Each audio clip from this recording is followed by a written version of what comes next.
আসসালামু আলাইকুম। সবাই কেমন আছেন? আশা করি সবাই ভালো আছেন। আজ আপনাদের জন্য নিয়ে এসেছি গল্পের দ্বিতীয় পর্ব। আশা করি গল্পটি আপনাদের ভালো লাগবে। তাহলে চলুন শুরু করা যাক। রানা বলে, কি বললে? আমার ভিডিও বানিয়ে আমাকেই দেখাতে? তার আগে তুমি দেখো আমি তোমার সাথে কি করি। এই বলে হঠাৎ আমাকে জড়িয়ে ধরে কিস করতে যায়। আমি বললাম, এ কি করছো? তোমার শাস্তি এখনো পূর্ণ হয়নি, তাই আমার থেকে দূরে থাকো। রানা বলে, তুমি আমার বউ, আমার অধিকার আছে তোমাকে ছোঁয়ার। আমি বললাম, যতক্ষণ পর্যন্ত না আমি অধিকার দিচ্ছি ততক্ষণ পর্যন্ত তুমি আমাকে ছুঁতে পারবে না। রানা বলে, যদি অধিকার না নিয়ে ছুঁই তাহলে কি হবে? আমি বললাম, তাহলে আমি রাগ করব, মনে কষ্ট পাবো। আর আমি মনে কষ্ট পেলে কি হবে তুমি জানো? রানা বলে, কি হবে? আর কিছুই হবে না। আমি বললাম, বইয়ের মনে কষ্ট দিলে কখনো তুমি বেহেস্তে যেতে পারবে না। রানা বলে, তাই বুঝি? তার সাথে আরও একটা কথা আছে, সেটা নিশ্চয়ই জানো? আমি বললাম, কোনটা? রানা বলে, হাদিসে আছে, যেমন স্ত্রীকে কষ্ট দিলে স্বামী বেহেস্তে যেতে পারে না, ঠিক তেমনি স্বামীকে কষ্ট দিলেও কিন্তু স্ত্রী বেহেস্তে যেতে পারে না। এবার বলো বলো শুনি, এবার কি বলার আছে? আর আমাকে বোকা ভেবো না। ভালোই আমি লন্ডনে পড়াশোনা করেছি, কিন্তু একজন মুসলমান হয়ে হাদিসও কিছু জানি। আমি মনে মনে বলছি, এই রে, নিজের প্যাচে নিজেই পড়ে গেলাম। আমি বললাম, আমি কখন বললাম তুমি বোকা? রানা বলে, তুমি মুখে না বললেও আমাকে বোকা বানিয়ে দূরে রেখেছ। আমি কি বুঝি না? আমি বললাম, বারে, যে কিনা অন্য একটা মেয়ের সাথে প্রেম করে, অন্য একটা মেয়েকে ভালোবাসে, সে তো দূরে থাকবেই, তাই না? রানা বলে, আর কতবার বলবো, আমি কোনো মেয়েকে ভালোবাসি না, জাস্ট মজা করেছি রাতে তোমার সাথে। প্লিজ লক্ষ্মীটি, অভিমান করে থেকো না। তোমাকে নিয়ে কত স্বপ্ন দেখেছি, কত আশা। আমি বললাম, তাই তো, স্বপ্নের মাঝে আমাকে দেখে বালিশকে কিস করছো। এই বলে হেসে উঠলাম। রানা রাগ করে বলে, ঠিক আছে, তুমি থাকো তোমার অভিমান নিয়ে, আমি চললাম। আমি বললাম, যেখানেই যাও কোনো সমস্যা নেই, কিন্তু নাস্তা করে যেও। রানা বলে, তুমি করো নাস্তা, আমি না হয় আমার ভালোবাসার মানুষের কাছে গিয়ে নাস্তা করব। এইসব বলতে বলতে ওয়াশরুমে চলে গেল ফ্রেশ হতে। আমি মনে মনে ভাবছি, মজা করতে গিয়ে একটু বেশি করে ফেললাম না তো? এখন যদি নাস্তা না খেয়ে চলে যায় তাহলে কি হবে? আমি মনে মনে যেটা ভাবলাম সেটাই হলো। রানা রাগ করে বেরিয়ে চলে গেল, নাস্তা পর্যন্ত করেনি। এটা দেখে আমার খুব খারাপ লাগলো। এদিকে আমার শ্বশুর আমাকে জিজ্ঞেস করছে, রানা কোথায়? আমি বললাম, জানি না বাবা, কোথায় যেন বেরিয়ে গেছে। বাবা বলে, এই ছেলেটাকে নিয়ে আর পারলাম না। কোথায় বিয়ে করা বউয়ের সাথে গল্প করবে, তা না বন্ধুদের সাথে দেখা করতে বেরিয়ে গেল। তারপর আমাকে উদ্দেশ্য করে বলে, মা, এটা এখন তোমার নিজের বাড়ি, নিজের মতো করে চলবে। আমি তোমার শ্বশুর না, তোমার বাবা। তোমার যখন যেটা ভালো লাগে তুমি সেটাই চাইবে, কোনো সংকোচ করবে না, মনে থাকবে? আমি বললাম, জি। বাবা বলে, তুমিও বসো নাস্তা করতে। আসলে বাবা কথাগুলো নাস্তার টেবিলে বলছিল আমাকে, আমি ওনাকে নাস্তা বেড়ে দিচ্ছিলাম। শাশুড়ি না থাকায় সংসারের হাল আমাকেই ধরতে হলো তাড়াতাড়ি। আমি বললাম, বাবা আপনি খেয়ে নিন, রানা আসলে আমরা একসাথে খাবো। বাবা বলে, দেখলি তো মা, গাদাটা না খেয়ে চলে গেল, তার জন্য তুইও এবার না খেয়ে থাকবি। আমি বললাম, বাবা আপনি টেনশন করবেন না, ও ঠিক চলে আসবে। কোনো রকম বাবাকে শান্ত করলাম। এটা তো আর বলতে পারছি না যে আমার সাথে রাগ করে বেরিয়ে গেছে। রানা সে যে সকালবেলা বেরিয়ে গেল, আসার কোনো নামই নেই। সকাল থেকে ওয়েট করতে করতে দুপুর হয়ে গেল, আমিও সেই সকাল থেকে না খেয়ে আছি। লোকটার কি কোনো আকল জ্ঞান নেই? সামান্য কথা নিয়ে কেউ এত রাগ করে? স্বামী স্ত্রীর মাঝে তো অনেক দুষ্টুমি হয়, তাই বলে রাগ করে চলে গিয়ে আমাকে না খাইয়ে রাখবে? এসব ভাবছি রুমে বসে বসে। এমন সময় রানা রুমে প্রবেশ করে। আমি ঘড়ির দিকে তাকিয়ে দেখি কাটায় কাটায় 2টো বাজে। খুব রাগ হচ্ছিল, ইচ্ছে করছিল মুখে যা আসে তাই বলি, কিন্তু স্বামী বলে কথা। আর এমনিতেও হাদিসে পড়েছি, আব্দুল্লাহ ইবনে আব্বাস থেকে বর্ণিত, রাসূল সাল্লাল্লাহু সাল্লাম বলেন, তোমরা শিক্ষা দাও এবং সহজ করো, কঠিন করো না। যখন তুমি রাগান্বিত হও তখন চুপ থাকো, যখন তুমি রাগান্বিত হও তখন চুপ থাকো, যখন তুমি রাগান্বিত হও তখন চুপ থাকো। মুসনাদে আহম্মদ, হাদিস 8786। আমি বসে মাটির দিকে তাকিয়ে আছি, নিজের রাগটা সম্বরণ করার চেষ্টা করছি। রানা রুমে প্রবেশ করতে করতে বলে, আসসালামু আলাইকুম। কি ব্যাপার, অমন করে বসে আছো কেন? দেরি করে আসার জন্য সরি। কি করব, গার্লফ্রেন্ড ছাড়তে চাইছে না, তাই আসতে দেরি হয়ে গেল। তুমি খেয়ে নিয়েছো? আমার খুব খিদে পেয়েছে। সত্যি বলতে আমি আর চুপ থাকতে পারছিলাম না। এমনিতে সকাল থেকে না খেয়ে আছি, তার উপর ও মজা করছে আমার সাথে। আমি বললাম, কেন, দুপুরে খাইয়ে দেয়নি? না খাইয়ে ছেড়ে দিল? Bad, very bad. রানা বলে, খেতে বলেছিল তো, আমি খাইনি, কারণ সকালের নাস্তা না হয় ওর সাথে করলাম, কিন্তু দুপুরেটা বউয়ের সাথে করতে চাই, তাই চলে এলাম। আমি জানি আমাকে রাগানোর জন্য এগুলো বলছে, কিন্তু এত সহজে রেগে গেলে তো চলবে না। তাই আমি বললাম, তুমি ফ্রেশ হয়ে আসো, আমি খাবার দিচ্ছি।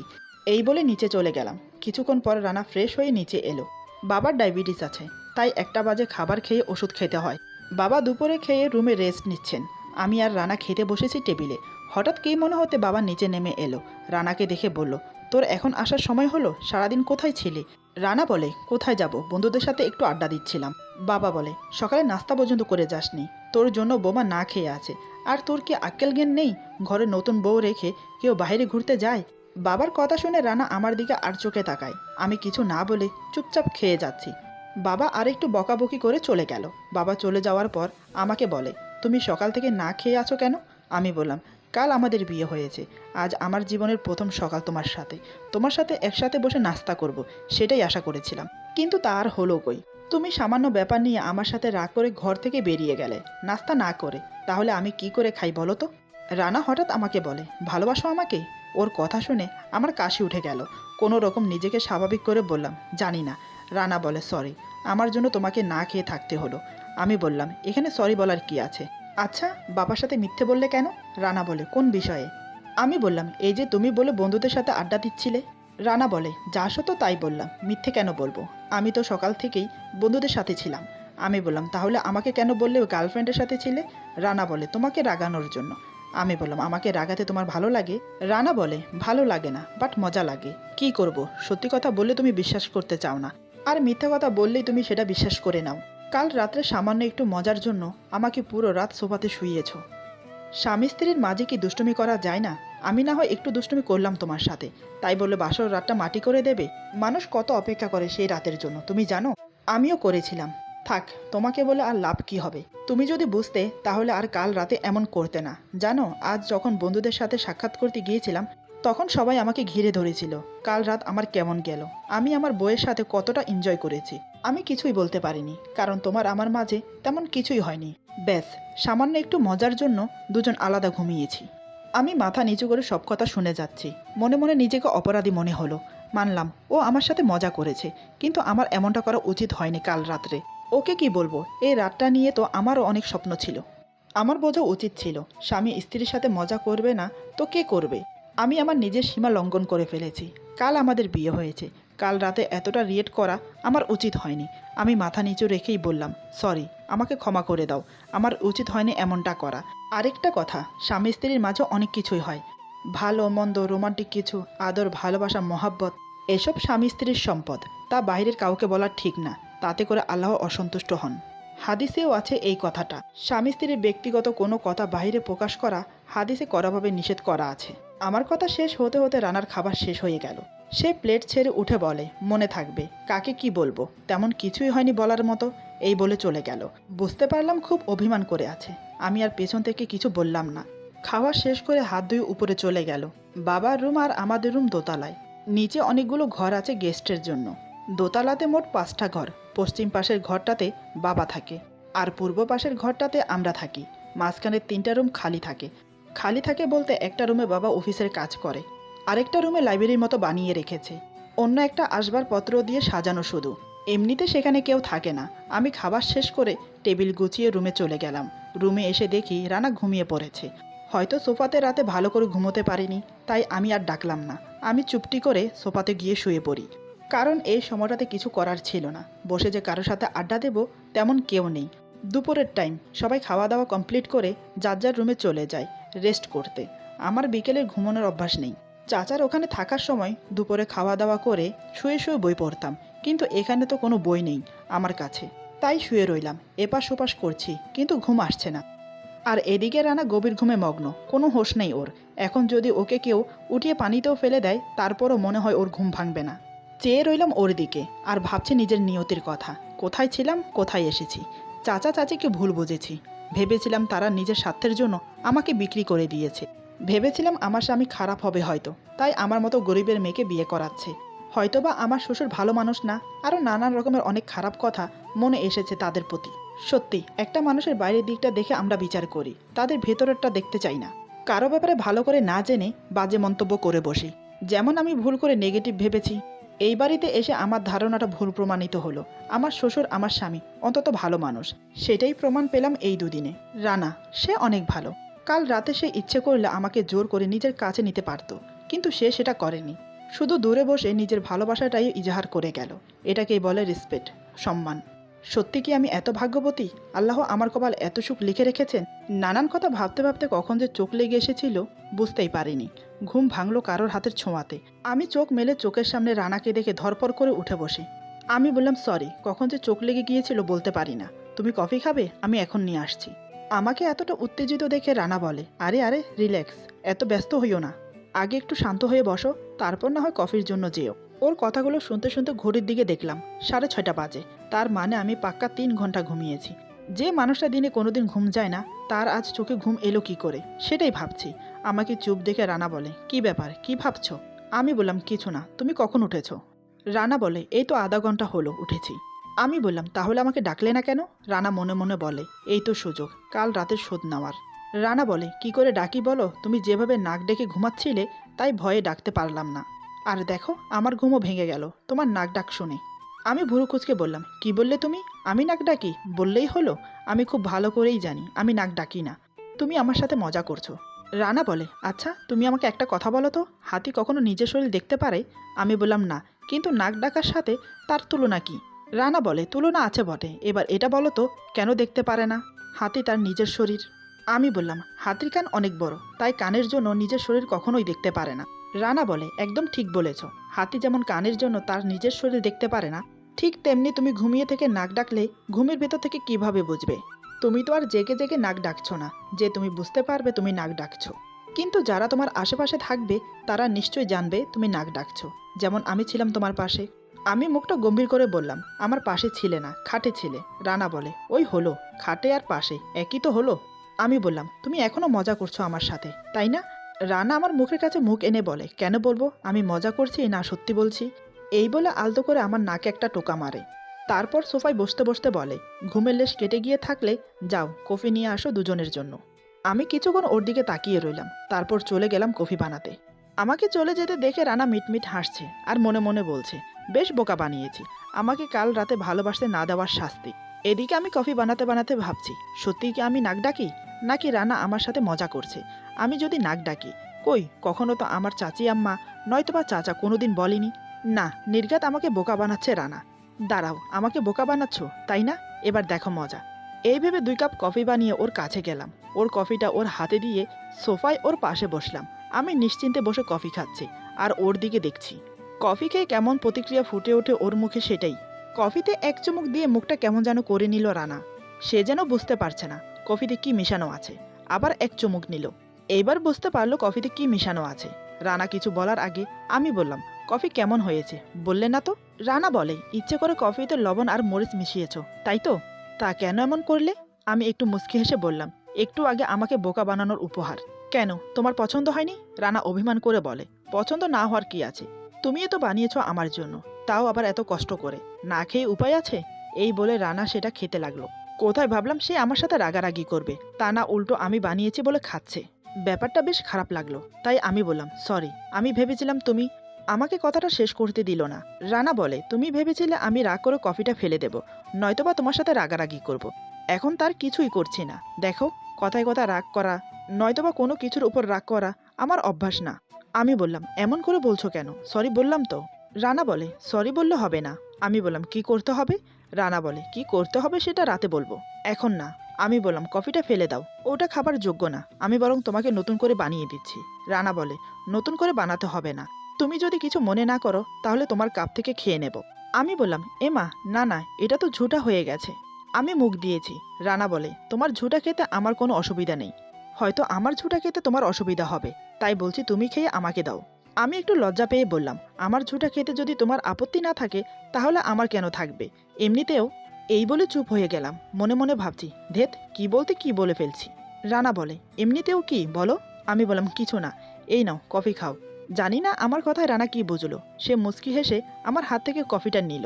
আমি ওকে দেওয়া কফিটা এক চুমুক খেয়ে দেখলাম, ছি, কি বাজে হয়েছে। কিন্তু ও খেলো কিভাবে? রানা আমার মুখের দিকে তাকিয়ে বলে, কি হলো, কফিটা কেমন হয়েছে?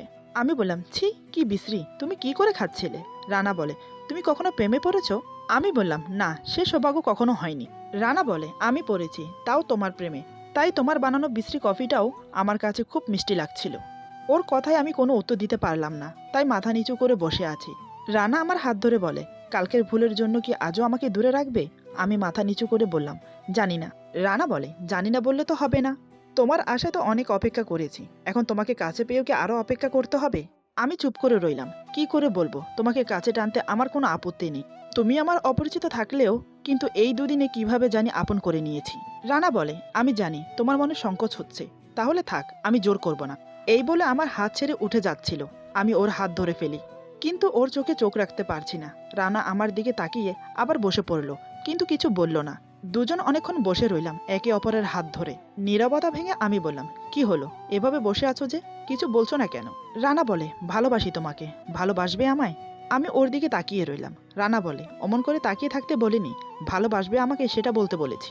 আমি বললাম, আমরা স্বামী স্ত্রী, তোমার সম্পূর্ণ অধিকার আছে আমার উপর, তুমি চাইলেই আমাকে ভালোবাসতে পারো।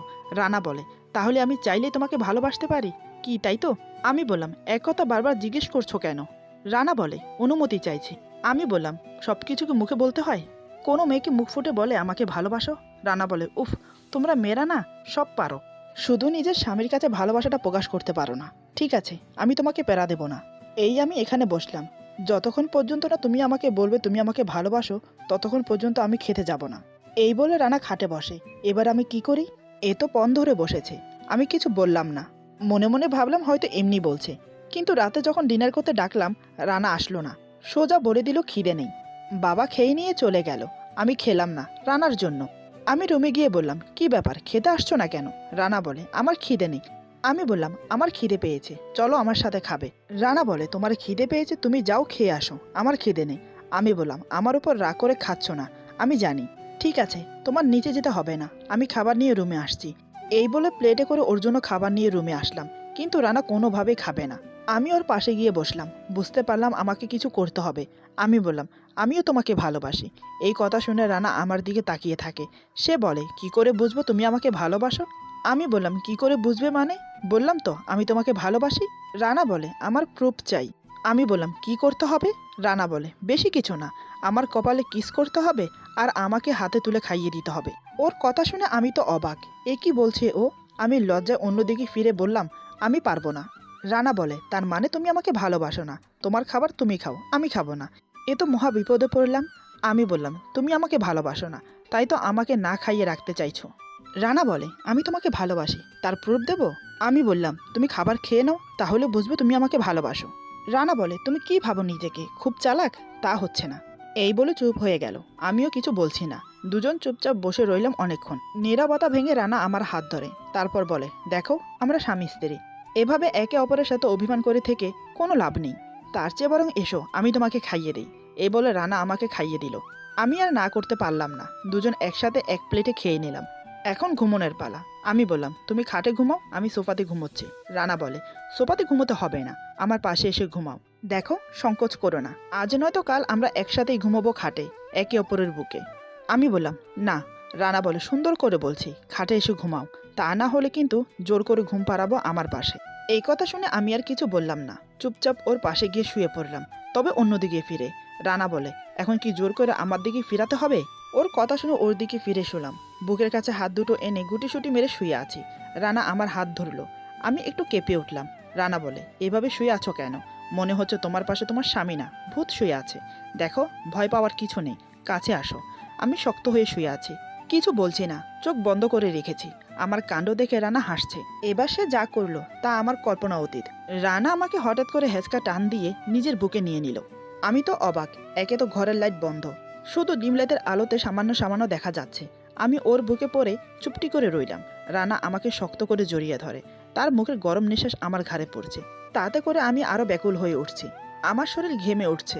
রানা আমার কানের কাছে ফিসফিস করে বলে, কি হলো, এভাবে ঘামছো কেন? আমি বললাম, কিছু না, এমনি। তুমি এমন করছো কেন? রানা বলে, কি করছি? এখনো তো কিছু করিনি, সবে তো বুকে জড়িয়ে নিলাম, এখন শুরু করব। আমি কাপা কাপা গলায় বললাম, কি শুরু করবে তুমি? রানা বলে, ভালোবাসার আদর। এই বলে আমার গালে গভীর একটা কিস বসিয়ে দিল, তাতে করে আমার সর্বশরীরে বিদ্যুৎ খেলে গেল। আমি ওর টি শার্ট খামচে ধরলাম। রানা আমার হাত ছাড়িয়ে দিয়ে বলে, এভাবে খামচে ধরতে হয় না, তুমি বরং আমাকে জড়িয়ে ধরো। এই বলে আমার দুই হাত দুই দিকে দিয়ে দিল। এখন আমাদের দুজনের শরীর মিশে একাকার হয়ে গেল। রানা পরম তৃপ্তিতে আমাকে কিস করে যাচ্ছে। ওর ছোঁয়ায় আমি আর থাকতে পারছি না, তাই আমি ওকে জড়িয়ে ধরলাম। দুজন দুজনকে ভালোবাসতে লাগলাম। কিছু কিছু ভালোবাসা এভাবে পূর্ণ নেয়, একটু রাগ অভিমান, একটু ভালোবাসা, এই নিয়ে জীবন। আজকের গল্প এখানে সমাপ্ত। আশা করি গল্পটি আপনাদের ভালো লাগবে। যদি ভালো লাগে তাহলে লাইক, কমেন্ট এবং সাবস্ক্রাইব করে আমাদের পাশে থাকুন। সবাই ভালো থাকুন, সুস্থ থাকুন। আল্লাহ হাফেজ।